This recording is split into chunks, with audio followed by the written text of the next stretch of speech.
মা, আমার কলেজে যাওয়ার সময় হয়ে গেছে। আর কোনো কাজ থাকলে বলো, কইরে দেয়া যাই। তুই কলেজে গেলে যাবি, তোর কাজ করে যাওয়া লাগবো কেন? নতুন বাত আইলে ঘরে বসে বসে কি করব? মা, আস্তে কথা কও, বাড়ি শুনলে কি কইব? বাড়ি এই বাড়ি তো নতুন, যখন তখন বাবিরে কাজের কথা বলো না। কলেজ থেকে আইসা বাকি কাজ করে দিমু। তোর কি সমস্যা? তুই কেন ঘরের কাজ করবি? এখন থেকে একটা কাজও তুই করবি না। ও মা, একই কথা।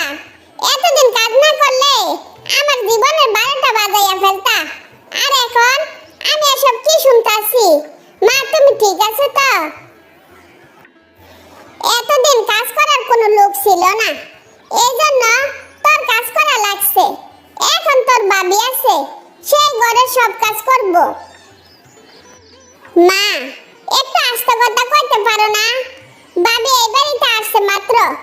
আগে আমাদের নতুন পরিবেশের সাথে অ্যাডজাস্ট হোক, তারপরে কাজের কথা বলিও।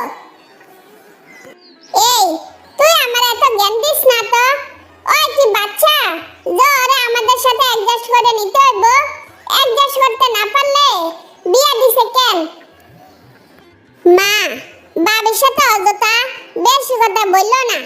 আমি কলেজ থেকে আইসা যা কাজ করার সব করব, সাবধানে থাইকো। বৌমা, এখানে দাঁড়ায় রইছো কেন? ঘরে কি কোনো কাজ টাজ নাই? মা, আমি তো ওরকম কাজ করতে পারি না, আমার একটু শিখাইয়া দিয়েন, তাইলে হইব। তুমি কথাটা কি বললা? কোনো কাজ টাজ পারো না? সারাদিন খাইছো আর ঘুরে বেড়াইছো? মা কোনো কাম শিখাই নাই? কাম না পারলে তোমারে বিয়া দিছে কেন শুনি? মা, আপনি এভাবে কথা বলতেছেন কেন? আমার বাপ মা নিয়ে কোনো কথা বলবেন না। যা বলার আমারে বললেন। কাজ পারো না, আবার এত জোরে গলা কথা কও কেন? বেশি কথা না বললা দুপুরে রান্নাটা শেষ করে আইও। আচ্ছা মা, কি রান্না করতে হইব কোন? আমি রান্না করে আনতাছি। গরুর কলিজা বোনা করবা আর রুই মাছের ঝোল রান্না করবা। যাও, তাড়াতাড়ি করে রান্না করে নিয়ে আসো। মা, মাছ কোথায় রাখছেন? নামাইয়া দিয়া যান।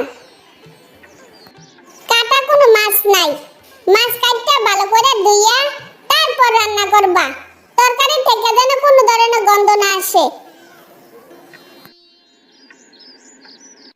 কি ব্যাপার ভাবি, তুমি মুখ কালো করে বসে রয়েছো কেন? মা কি তোমার কিছু কইছে? মা বলছে রুই মাছ কাটটা ভালো করে ধুইয়া মাছের ঝোল রান্না করতাম, কিন্তু আমি তো মাছ কাটতে জানি না, আর রান্না করব দূরের কথা। ভাবি, তুমি যে বাপের বাড়িতে রাজকন্যার হালে ছিলা, তা মা না বুঝলো? আমি বুঝছি, টেনশন নেওয়ার কিছু নাই। মা কই গেছে তা কও। মা নানার বাড়িতে গেছে, বাড়িতে আইসা দুপুরের খাবার খাইবা কইছে। ভাবি, তুমি নাটক দেখো। আমি মা আসার আগে মাছ কাটতে রান্না বান্না করে নিয়ে আইতাছি, কিন্তু মারে বলবা না আমি যে রান্না করছি। তুমি আমারে এভাবে কতদিন বাঁচাইবা? আমি তো কোনো কাজে পারি না। ভাবি, পারি না বলতে কোনো শব্দ নাই। 1 মাসের মধ্যে তোমার সব কাজ শিখাইয়া দিব। মা তোমারে কোনো কথাই শোনাইতে পারবো না। তোমার সাথে বড় কথা বলবো, আগে রান্নার কাজটা শেষ করে আই। বৌমা, রান্না বান্না কি শেষ হয়েছে নাকি না খাইয়া থাকতে হইব? মা, রান্না তো কখনই শেষ, হাত মুখ দিয়ে খাইতে আইয়েন, আমি টেবিলে খাবার দিতে আসি। আমার সাথে চালাকি? আমার মায়ের রান্না আমি বুঝি না? মায়ের দিয়া রান্না করাইয়া নিজের নামে চালাইয়া দিছে, আমি আর শিশিকে দিয়ে ছাড়বো? শোনাই, আমারে তুমি চিনো না, আমি কি জিনিস? বৌমা, তোমার রান্না খুব স্বাদ হয়েছে। আমি কইছিলাম কি, আমার ছেলে বেতন পাওয়ার পর তোমার বাপের বাড়ির মানুষ দাওয়াত করব, আর সেই দিনের রান্নাটা তুমি করবা। কি পারবা না?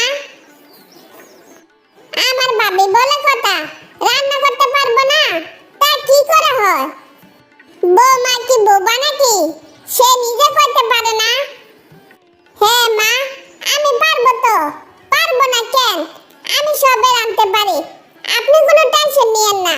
ভাবি, আমি থাকতে তোমার কোনো টেনশন নাই। মেহমান আসার আগে তোমার রান্না শিখার কোর্স শেষ হয়ে যাবে। বৌমা, কালকে মেহমান আসবো, ঠিকঠাক মতো রান্না করিও। মান সম্মান যেন নষ্ট না হয়, কথাটা যেন মনে থাকে। কোনো ব্যাপার না, আমি সব সামলে নিব, আপনি একদম টেনশন নেবেন না।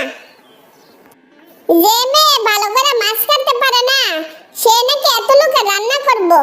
ঠিক আছে, দেখি কতটুকু পারো। জুনি, তুই কালকে সারাদিন আমার সাথে থাকবি, মনে থাকে যেন।